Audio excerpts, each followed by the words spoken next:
Le président de la Confédération africaine de football, CAF, Ahmad Ahmad, subit des pressions croissantes alors que la Fédération internationale du football association enquête sur les allégations portées contre lui. Par ailleurs, une enquête de la BBC révèle que M. Ahmad a reçu 2 séries de remboursements de frais, prétendant être dans 2 pays différents, pour la même période de 9 jours pendant la Coupe du Monde 2018. Selon des documents consultés par la BBC, le vice-président de la Fédération internationale du football association a réclamé à 2 reprises des paiements à la CAF, l'organisme dirigeant du football africain, pour des travaux effectués entre le 23 juin et le 1er juillet 2018. Le président de la CAF interpellé en France Fatma Samoura chargé de conduire un audit de la CAF. Tout d'abord, les documents indiquent qu'il a signé des fiches de remboursement d'indemnités journalières qui indiquaient qu'il était en Égypte à ces dates avant d'ajouter plus tard sa signature à un document affirmant qu'il était en Russie à la même époque. En tant que vice-président de l'instance dirigeante mondiale du football, M. Ahmad aurait dû recevoir de la Fédération internationale du football association son indemnité journalière de Coupe du Monde de $450, puisqu'elle organisait le tournoi, ce qui signifie qu'il a peut-être reçu 3 séries de paiements pour la période de 9 jours en question. La CAF, dont le siège se trouve dans la capitale égyptienne, le Caire, n'a aucun rôle dans l'organisation de l'événement. Le président Ahmad a pris contact avec l'administration de la Fédération internationale du football association pour le soutenir dans son action en faveur des réformes de la CAF et pour rendre le processus plus transparent, a répondu la CAF à BBC Sport dans une déclaration. Les détails de cette coopération seront annoncés très prochainement. Pour l'instant, comme le président a un très profond respect pour les institutions, il garde ses réponses pour les équipes de la Fédération internationale du football association, qui dirigeront le futur audit, ajoute le document. En juin, la Fédération internationale du football association et CAF ont annoncé que la première instance installerait son secrétaire général pour superviser la réforme administrative de la gouvernance de l'instance dirigeante du football africain à partir du 1er août. La décision de nommer la Sénégalaise Fatma Samoura comme déléguée générale à CAF est sans précédent dans les 115 ans d'histoire de la Fédération internationale du football association, qui n'a jamais eu recours à ce procédé auparavant pour aider à guider l'administration d'une confédération. Pourquoi le patron de la CAF a été convoqué ? La CAF a commencé à combattre la corruption. M. Ahmad, qui a pris en charge le football africain en mars 2017, fait actuellement l'objet d'une enquête de la part de la commission d'éthique de la Fédération internationale du football association et des autorités françaises de lutte contre la corruption avec parmi les enquêtes, une affaire inhabituelle impliquant un fournisseur français de matériel de sport. Le Malgache de 59 ans, dont l'organisation accueille actuellement la Coupe d'Afrique des Nations en Égypte, a nié avec force tout acte répréhensible dans ses précédentes déclarations. Début juin 2018, M. Ahmad s'est rendu à Moscou pour assister au congrès de la Fédération internationale du football association le 13 juin et à la Coupe du Monde, qui s'est déroulée du 14 juin au 11 juillet.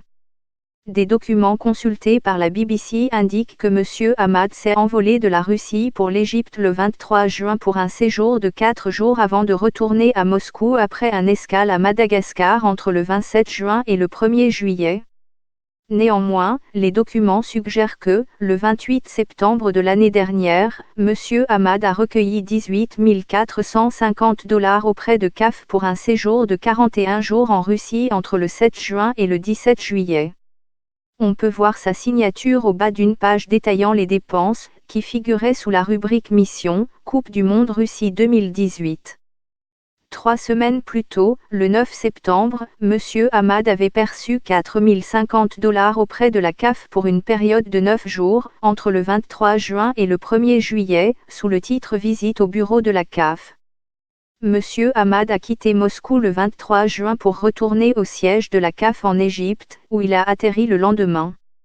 La BBC comprend que M. Ahmad n'a peut-être pas été en Égypte ni en Russie pendant la période du 27 juin au 1er juillet, mais à Madagascar, car des documents indiquent qu'il avait l'intention de rentrer chez lui à ce moment-là.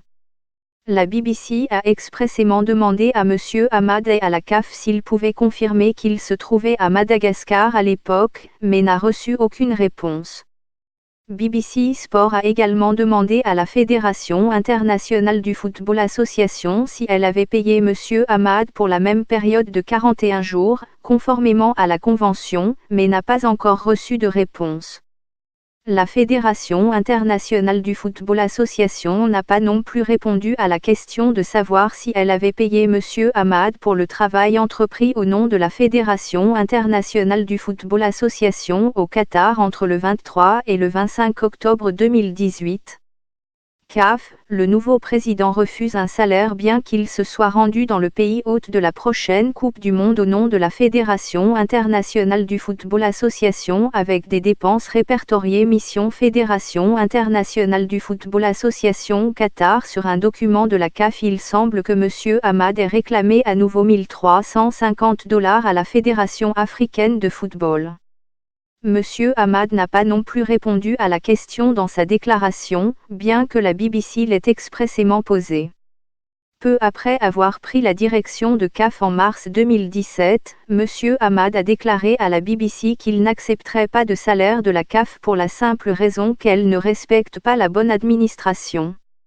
Les salaires de tous les employés de CAF, des administrateurs au comité exécutif et au président, doivent tous être transparents, a-t-il déclaré en mai 2017.